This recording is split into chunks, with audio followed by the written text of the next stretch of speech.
श्रीमंदिर पुणी खसला पत्थर विमला मंदिर निकटने बराह मंदिर आज भोर 5 इंच ओसार और 10 इंच लंबर पत्थर खसी सूचना मिली। पत्थर केवल एकादशी मंदिर टीण उपर पड़ कौन क्षयक्षति हो जमापड़ी। एसआई पक्षर पत्थर को संग्रह कर तेज श्रीमंदिर पत्थर खसवा नहीं असंतोष प्रकाश कर सेवायत।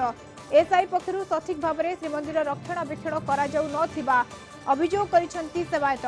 गतकाली राति में पत्थर पड़ा आशंका करा सौभाग्यवशतः पत्थर पड़ा समय कौन भक्त नथिले। श्रीमंदिर सुरक्षा और यार रक्षणाबेक्षण प्रति मंदिर प्रशासन दृष्टि देवा लगी वरिष्ठ सेवायत दावी कर